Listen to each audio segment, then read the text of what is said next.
Hello and welcome to Automate It, our weekly podcast where we talk about building robots. I am Stefan Oxmacher, the name that is so short, so memorable that you absolutely know how to pronounce it every single time.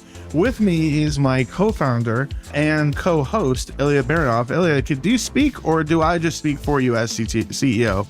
Well, I'm just the puppet master behind the strings. The strings seem very frayed.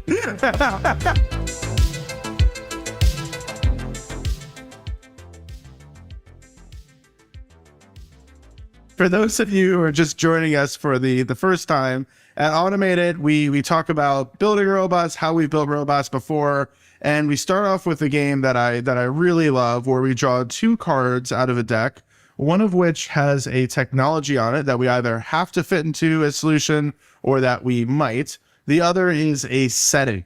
And the way to think about this is to imagine two co-founders teaming up, where one of them has some business insights into a particular setting or market, and the other is a CTO who has some technology they're desperate to use, or sometimes absolutely would despise and never use. There's no point of it. It's super overhyped.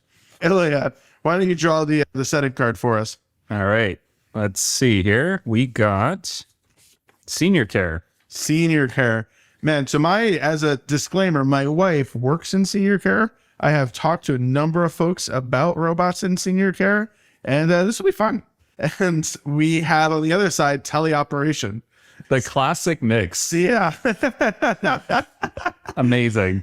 I think there's a couple of ways that we could go here. I mean, the most serious could be senior care robots that are teleoperated from some lower labor cost place. That seems like a real business.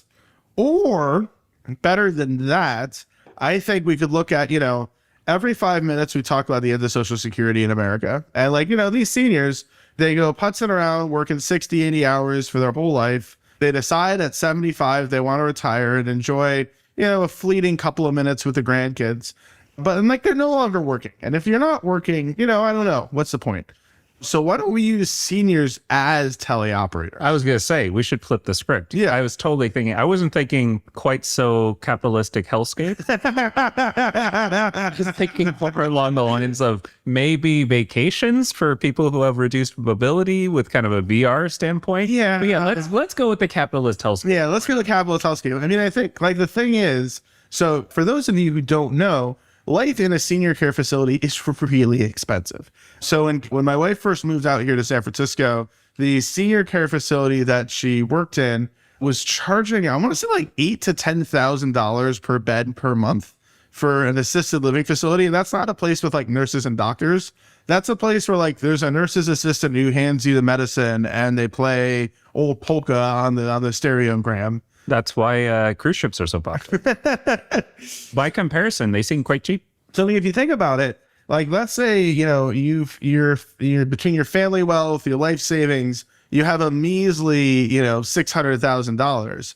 That's not going to last you very long if you intend to not croak in the next 3 to 4 months.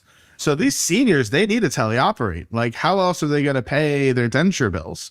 It's going to be an interesting case because you need a task which requires a human touch, but doesn't require really quick response rates. So to be fair, I mean, teleop's never really that good in high response rates. No matter what, you're going to see 100 milliseconds of latency. Yeah. So maybe you can drive at up to 20, 25 miles an hour, but it's never really steering the motorcycle around the racetrack at 80 miles an hour. No. So I feel actually the seniors aren't going to be that taken away from, that disabled by having slower reaction time than a 15-year-old teleoperator in Paraguay. Yeah, that's true. I think the other problem though is the inherent nausea with any kind of VR system or any of that stuff. Not just VR systems. Honestly, when we did teleop at Starsky, we found that drivers ended up feeling nausea, having trouble, feeling a bit disoriented after 2-3 hours of really high stakes, high speed teleop. So my guess is it's not so much a high speed you have to be on all the time type of teleop scenario. It might actually be more of, maybe autonomy gets you, maybe it's say a robot in a hospital or a robot in a hotel, places where people love the idea of robots. And then you have a senior who's telling people how to get around the hotel. It could be that. It could be, even in that case, what you're really getting at, I think, is human supervision of automated tasks. Yeah. So what you really want is you want kind of human judgment to come in once in a while. And most of the time the system is operating itself, but once in a while it gets stuck. Yeah. And you need a human to come in and say, you know what? Yes, you should do this now because the door is jammed. Go call for help. I do feel like we're getting closer and closer into real business. Yes. Because now that I think about it, I remember hearing a teleoperated robot where the pitch was seniors. Yeah. That's deliberately not part of this segment. It's not supposed to be as serious. No. Yeah. Let's get back to capitalist hellscape. Yeah. Capitalist hellscape. So here's being a Canadian, American politics are pretty interesting to me. So because they're perfect and ideal in every way. Yeah. Yeah. Absolutely. So, I mean, with all the voter intimidation that's been happening in some states, we could have predominantly right-leaning seniors automate their voter intimidation. I mean, yeah, we could just take the bomb disposal robots and anywhere where you're, let's say, just to make up a thing that would never happen, anywhere where, say, it's illegal to hand out water to people waiting in line to vote, you can just have the bomb disposal robot mow people down. Like, if Actually, that's a good point. Is it illegal for people to hand out water? I don't know. I have to check the Georgia, the country, statutes on who can or cannot hand out water. And I think actually we're opening into an interesting area. Let's say you make it the chat roulette of teleoperation, where the teleoperator is paired with a random device for, say, until they want to pick away. You'd have kind of complete plausible deniability of whether it was your fault or somebody else's that whenever you did. So you could interact with the physical world and then kind of just, throw your hands up in the air and blame, I don't know, the blockchain that assigns you to that particular robot, and no one can ever know. It's got to be blockchain. It's always. You need the block. This is a great use case for blockchain. I heard this really great coin, FTX. We should probably hand for this endeavor. Yeah, no, less accountability for teleoperation. Actually, coming back towards something that might be real but still not is living vicariously through robots. So not so much like a VR type of headset thing of like go see Paris.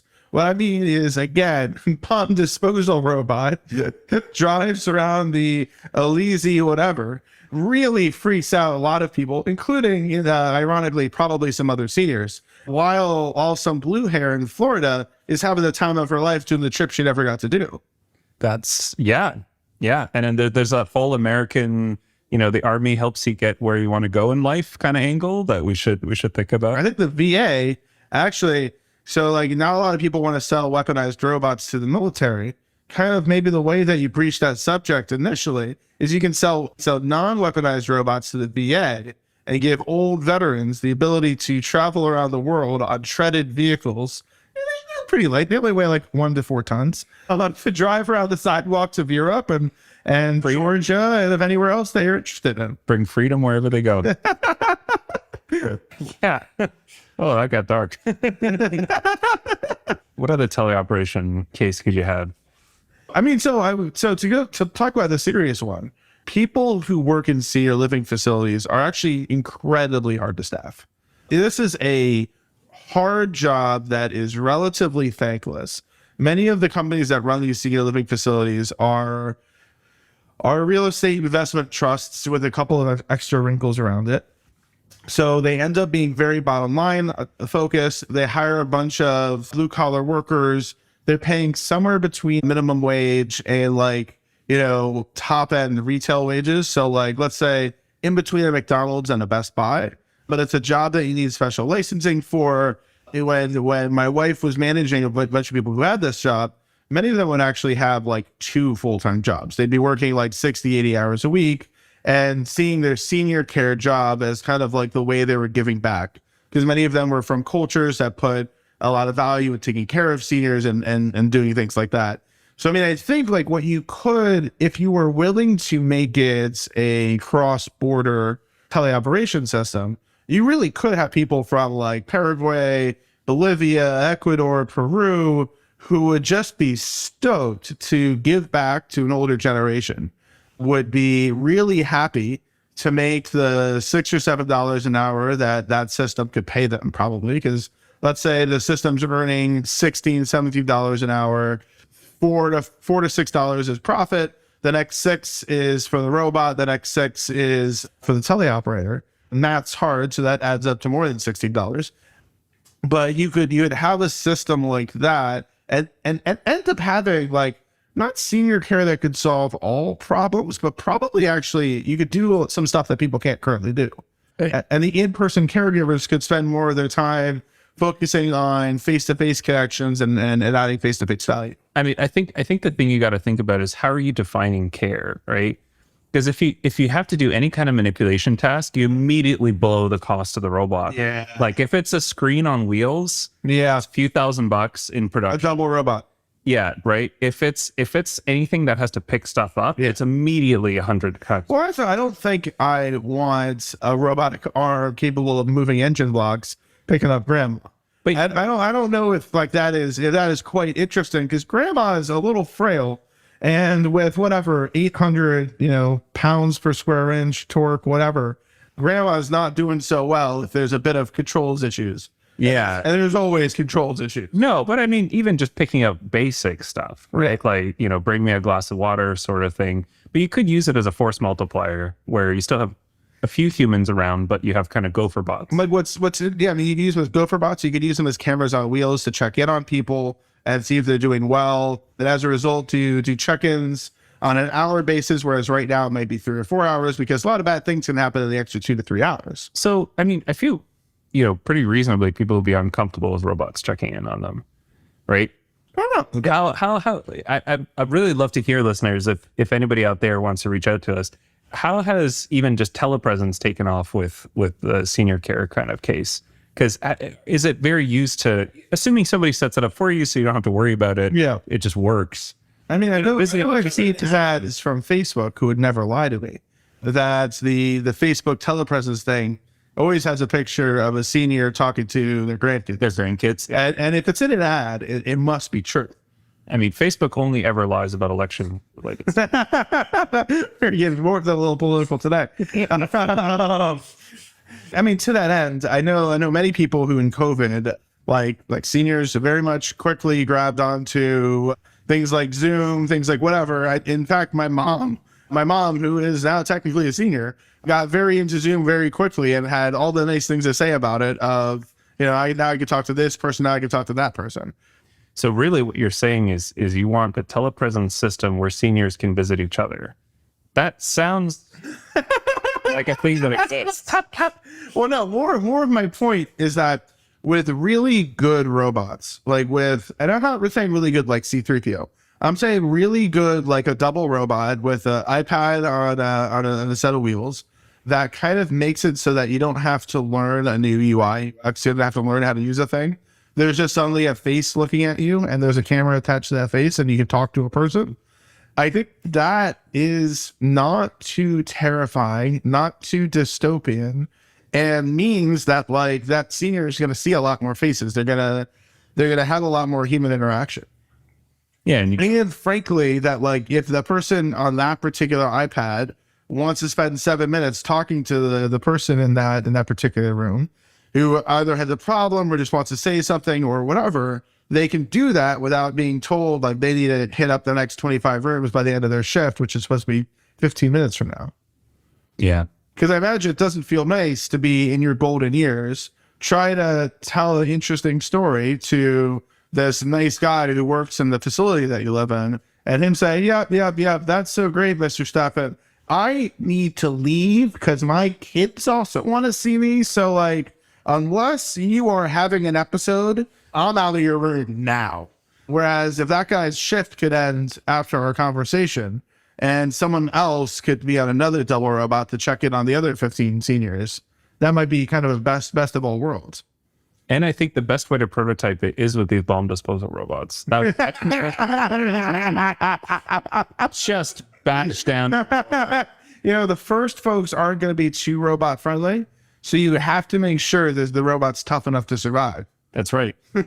Survival of the robot friendliest. I'm just gonna say the food at my grandmother's senior living facility was not very good. I think Bombs is pretty close to it. Oh, God. And with that, I think we'll transition to talking to real robots that we worked on. While we've probably alienated all of our listeners over the age of 74, I'm very sorry, Gladys. I'm very sorry, Ethel. And Mr. Johnson, I know we're not on the first name basis yet, but I hope you keep on listening to the podcast. To move on from there, Ilia, we're going to talk today about a robot that you worked on that I always thought was a really interesting idea. Yeah, we affectionately named it Fango after the Fanuc arm. Well, to zoom out before we get to the naming part, which is the most important part of any robot, I guess like to play as similar as we play our cards. What was the point of this overall project? What was the set of technologies you guys were looking at using? And then like let's kind of work our way to what you guys built. Yeah. So this is a trade show machine, which at ClearPath for trade shows we've always wanted to have a nice little demo. In this particular year, what was taking off was and like to dive into that a little bit. A hard thing about robots, as we both know, is like these things don't work all the time, and the most valuable ones look pretty boring after the first 5 seconds. So building something that is actually demonstrable, that fits in a trade show, and also like when it comes to what you can do in a trade show, like I don't know how much time, like you've worked a lot of shows when you were like running around the world with ClearPath. The average group of people who walk up to your booth, how long are they there for? You got maybe anywhere between 10 seconds if they're walking by and just want to say hello, and up to 5 minutes if they really want to figure out what's starting. So probably a 3-mile-per-hour drive around coastal California is off the table. Yeah. Probably won't get you the response you're looking for. Okay. So the problem set then becomes like, what can you like package up that is visually interesting? Yeah. Fits with it. I don't know how big is it? 10 feet by 10 feet? That's about right. That's about the scale. You can also get a double 10 by 20, but generally 10 by 10. Okay. So you got 100 square feet. You need to catch someone's attention in 10 seconds. Ideally, someone who doesn't have a PhD in robotics, because whatever trade show you go to, there's not many of those. I think the robotics trade shows that we went to had a high ratio of robotics PhDs. I think that year, what the trend had been with the success of Universal Robots, which makes a bunch of kind of human collaborative or cobot arms, a lot of other players were looking to get into human collaborative space. Okay. And so at the time, what's that mean? Human collaborative? Yeah, so that basically means that your robot won't kill you, first of all. Well, it's generally good. Yeah. I've heard Asimov not pro robot killing. Yeah, definitely the easiest thing to code up is Asimov's laws. I just don't know why you can't work on a positronic brain. Yeah. I've been asking this. I've been doing a request for developers. No one seems to have positronic brain experience. It's in our backlog. Never makes sense. So, but more than that, what you want is a system that will injure you. And that's a little bit trickier, especially for arms. One is you just get a lot of kinetic energy if the arm's spinning around and it's about to hit someone. How hard can an arm hit you before you it's an ouchie? I don't know the exact number, but I was hoping for like a 3. Yeah, exactly. But the main problem between like a human bumping beside you and an arm is that the arm is made out of steel. Yep. And tends to move quite a lot faster. I don't know many people made of steel. Yeah. Actually, side note, but a funny problem with using robot arms for dealing with cell culture is robot arms accelerate so quickly that they feel everything they're trying to move in the little petri dish. So that's really what makes them dangerous as well, is that their acceleration is so high that they get a lot of kinetic energy really quickly in a tiny amount of space. Their hardness combined with their speed can be pretty dangerous. But that's only the first step. The second thing is you have pinch points. Okay. And so you really don't want a finger caught between two joints where it'll get crushed. Yep. Because even at low speeds, you can easily do that. So the trend of the time was human robot collaborative things. Yes. You want it to be visually stimulating relatively quickly. It's supposed to be an arm. Yeah. I guess like what are the different ideas? Like I think of like, you always see things like robots playing ping pong. Recently, a company is founded out of MongoDB. Founder Elliot Horowitz's desire to play chess with a robot arm. What were the early ideas you guys were interested in? Yeah, so we in particular, ClearPath was working with Fanuc, who had just released their kind of one of their robot arms. They're a big manufacturer in the robot arm space. Primarily, they make arms for industrial use cases. Okay. Really heavy, really big. Robots for acid blocks and grandma. Yeah, exactly. Yeah, to our earlier discussion. Yeah, they make really, really fast stuff. So this is their first, well, maybe not their first, but one of their early approaches to human collaborative robots. Kind of fun note, the way that they did it is they didn't want to retrofit the arm itself because that'd be expensive and would take a lot of design. So instead of that, they mounted a really accurate force sensor under the arm. And at any given moment, as the arm moves, it would predict how much force it should see at the base. Yeah. And if it saw more or less than that, it knew that it was doing something wrong and it would stop. So it's basically a doer checker architecture for speed of movement. Yeah, for inertia. Yeah, Even for more than speed of movement is Yeah. for inertia. So that's an interesting case where instead of trying to put force sensors at every joint, they just had a big one at the base. Yeah. Yeah. It was kind of a clever solution because they don't have to make a new SKU. They only had to basically change the paint color from the red to green. Yeah. To indicate Green's a great green. Yeah. So we knew we wanted to use that. That was a kind of our partner for the year. And the other thing we wanted to use was the Ridgeback base, which at the time was relatively new. It's kind of an omnidirectional base. Kind of stick the two together. What's something interesting we could do? My general manager at the time really wanted to drive around the robot, have it hit symbols to let people know that it was the time for the next talk. That didn't seem... Driving around the trade show floor? Yeah. Yeah. But that didn't driving around the trade show floor with something that looks like a hammer. Yeah. Yeah, that's one way to get through a non-assist moving. Very, very safe. Right, so one of them was hitting symbols. What else was there? The other one which we ended up going with was actually having it draw something. I mean, that seems pretty easy. I remember watching Bicentennial Man. I recall Robin Williams as a robot drawing things. He was pretty fast at it. How hard can that be? Like, what were you just drawing like figure eights or my favorite, the sign that we all grew up with? Yeah, I started off the project thinking that I could make it draw realistically. And that was like quickly, classic engineer, like, oh yeah, how hard is art? Like, whatever. Not big deal. No, very hard. So I really wanted to kind of drive around the conference room, take photos of people and give out a little business card with their drawn kind of photo and our little logo. Started off the project saying, okay, let's draw people. And then I realized turning a photo into a series of motions. Well, yeah, it's pretty hard. I guess actually what I'm interested in that, like so you have, if they have a trial, I guess like what tool do you use to even turn that to what this drawing should look like? Yeah. Let alone the motion planning. Exactly. Like, is there a tool that's like matrixify my face, but like turn it into shitty line drawing? Yeah, I wish there was. I tried a few different approaches. Again, I thought it would be easy, but first approach I did is I took the photo and I did edge detection, standard machine vision tool, kind of look at differences in colors. Where's the end of the person? Or where's there's features on the face. So any edge, right? Eyes, edge of nose, edge of ears. Okay, so great. I have these edges. Now how do I draw them? Yep. Right. So now I have a 2D image of pixels of black or white, either edges or no edges. But I still don't know how to turn that into. Drawings were just like a very light outline. Well, that's what I thought. That was my first attempt. Okay. Right? Okay. But then I still realized I haven't actually made my problem that much easier because now I have edges. I have less data, but I don't have data to still turn this into motion. So my second attempt, I luckily stumbled onto a really fun library that would represent an arbitrary photo as a collection of different colored triangles. Okay. So it's basically turning it into a mesh. And so it can build an image and transfer it into a SVG file, which is standard internet file for graphics, for vector graphics. And the nice thing about vector graphics is it tells you, here's a line and here's how big it is, which is something that's starting to approach motion planning. Yeah.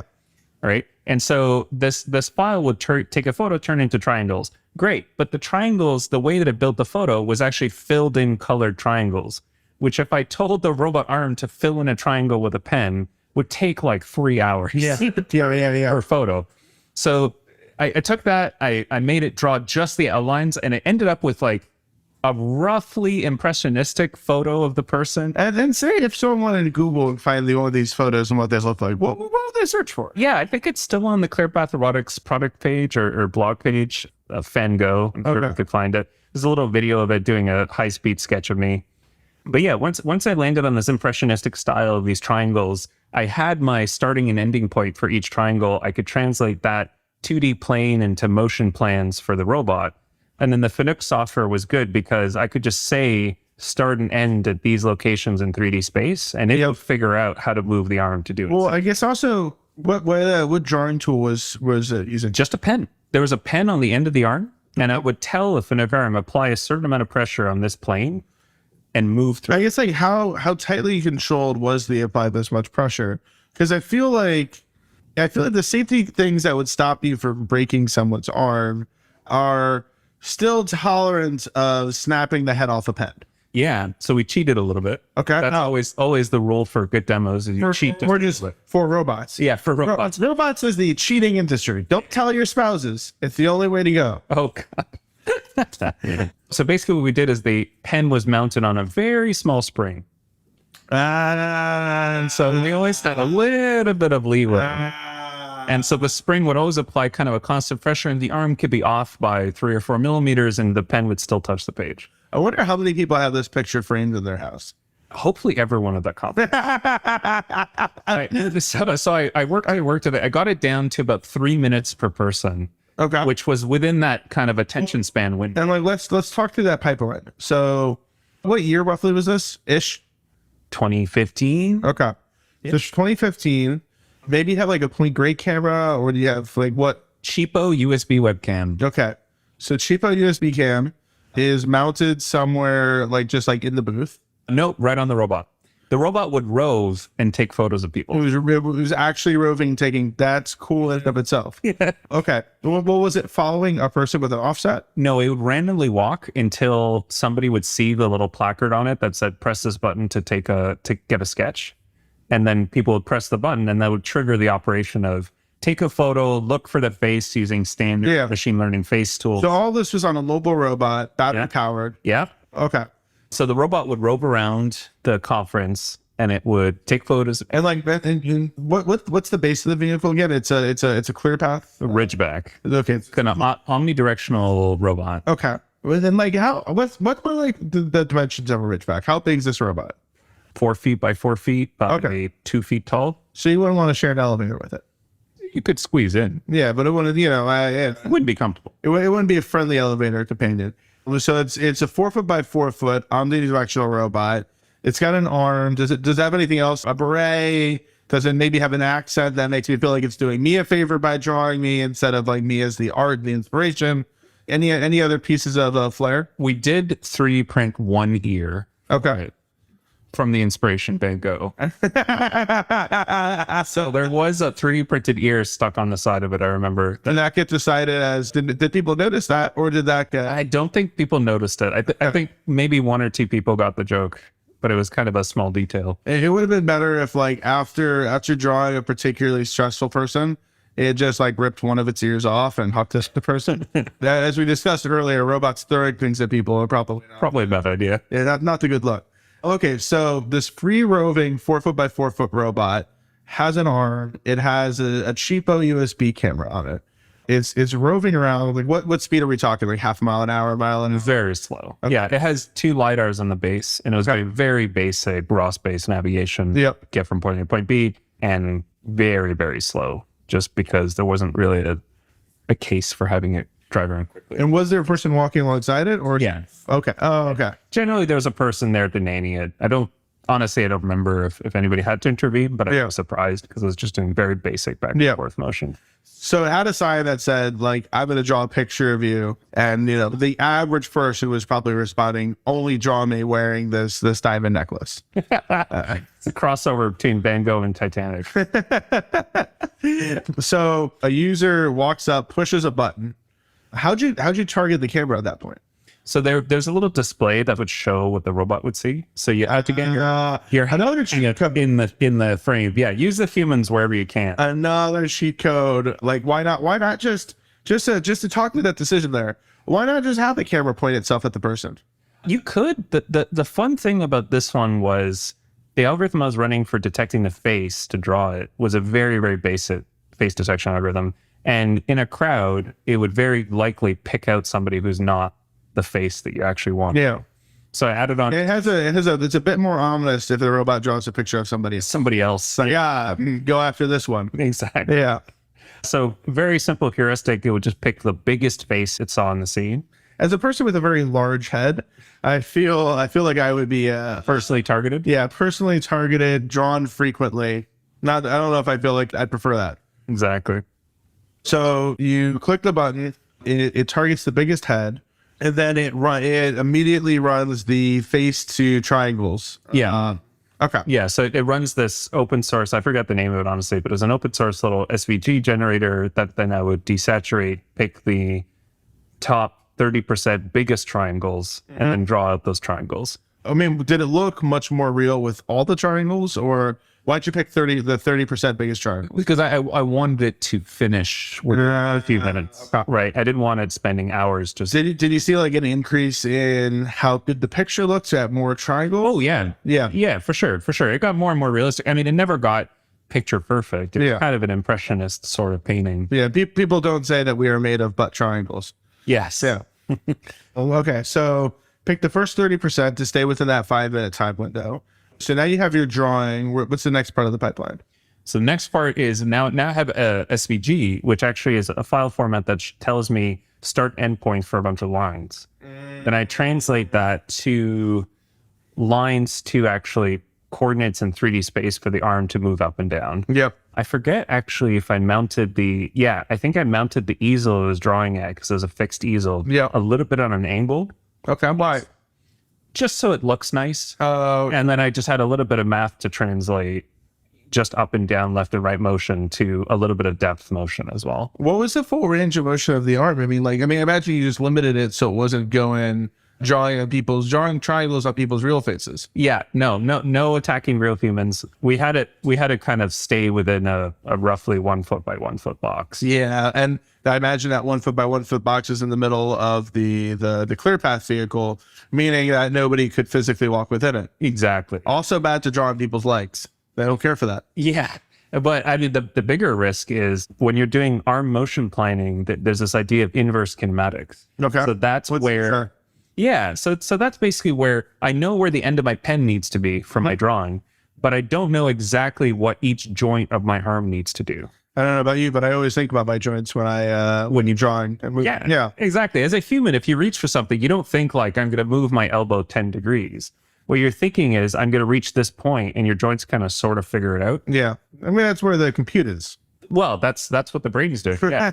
So the equivalent to that for robotics is inverse kinematics, where you know your endpoint and you kind of solve the problem of where your joints seem to be. The problem is with inverse kinematics is there are positions where there's infinite solutions. Like if I hold my hand steady or my wrist steady, you could think I can move my shoulder and elbow and my hand will remain steady. Yeah. So there's a lot of different solutions for the same problem. So there's an optimization problem of where is the best place for my joint to be based on some function of different variables and costs. And the best part is what you're optimizing for generally for robots is efficiency, either time-wise or energy-wise. And sometimes that could produce undesirable results. Sometimes your robot arm will decide, your inverse kinetic math will come out that going from point A to point B requires your arm to swing way around the space to get to point B. And having the arm unpredictably do that in the middle of a trade show would be probably a bad idea. You'd end up drawing some faces. Well, you'd probably end up hitting some faces. So bounding the box to a small space kind of ensured that the joint solution would always be in the same area. So like I'm watching a video of one of these drawings and it's upside down. Why is that? That was a bug, but here's the best part. It was a bug that ended up being a feature. Okay. Because I decided it was more kind of mysterious to see it drawing things. And then the last second, you flip it upside down and it looks sort of more realistic. My God, that doesn't look like me at all. Oh, I guess. It kind of looks like me. Sounds like, it's like those YouTube videos of people drawing upside down. You don't know what they're drawing until the last second. Yeah. Yeah, that sort of thing. So it was a bug originally, and then I left it in place for fun. But like, why? So another thing that springs to mind with this, you were originally doing that filter layer, just like looking at the boundaries. why wouldn't you look at that, draw a bunch of lines to say like, here's the face outline, here's the nose outline, then layer the triangles on top of that, because then you could have 50% of triangles, but like it would look more face-like and less geometric. Less geometric. The part you're skipping over there is how do you get from dots in 2D grid, which is your image, to vectors or lines. Right? Because you could, if you try to draw an algorithm that says, I'm going to cover all of these dots with the minimum amount of lines, you're again up to an NP hard problem of like, what is the minimum amount of lines to connect all of these points? It's the traveling salesman problem all over again. Right? So it's actually a fairly difficult problem to do. But like, if you're just doing the outline of the head, isn't it just, all right, here's kind of half of a circle.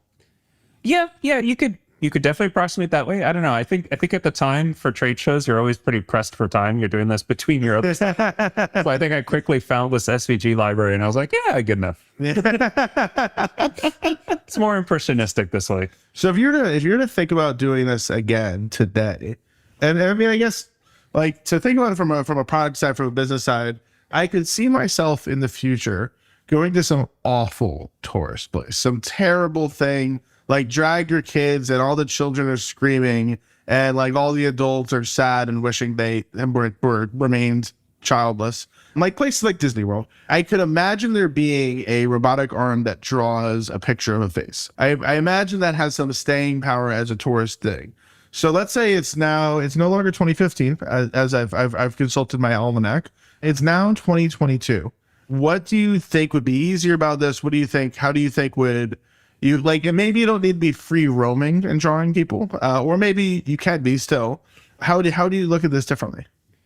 Yeah, I don't think in this particular space much has changed, unfortunately. Really? Yeah, I mean, you can get slightly different robotic arms. There's no more manufacturers of robotic arms. Yep. But the algorithmics for inverse kinematics are pretty much the same. Okay. The drawing end of it, definitely you could do it better. Like I threw this together as quickly as possible. Well, but I guess I also mean like with stuff like OpenAI and that great tool that we all use that I can't remember the name of, that's to be an ad for $1 billion company. I feel like you could come up with a far closer to reality, maybe set of strokes. Could you like do something more interesting on the ML level to make there be like, here's the individual vectors to draw? It might be out there. But I haven't seen anybody do research in ML to generate vectors. Interesting. The trick, here's like a peek behind the curtain of how generating images for DALL-E and other things work. Basically, they start off with a noise image. So they start off with random pixels, and then they iterate that through the network that they've trained up until they arrive at the prompt that the person has put in.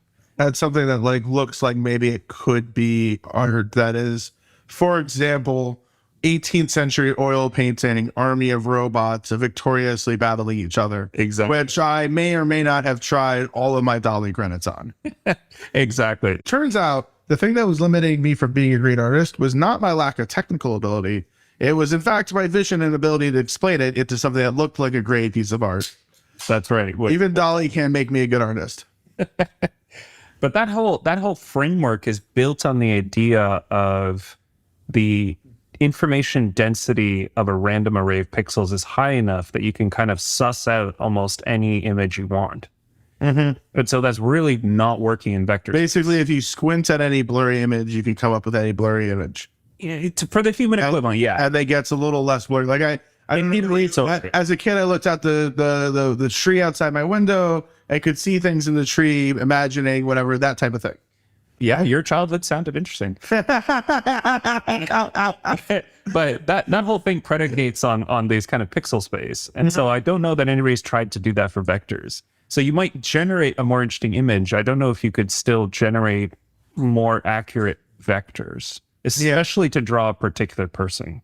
Yeah. Like for DALL-E or for any of these kind of generative machine learning algorithms, it's pretty hard to draw a particular person unless that person is extremely well represented in the training data set. Yeah. So I could say like draw Arnold Schwarzenegger and you get somebody pretty close. Yeah. But like drawing my Uncle Jim, he's a great looking guy. It's going to be very difficult to describe exactly what I want drawn. Yeah. So yeah, I don't know that ML would help us much. But I mean, couldn't you just do something like a transform between like, here's here's a captured image of a human, turn this into something that looks like it's drawn on a piece of paper, and deduce vectors from that.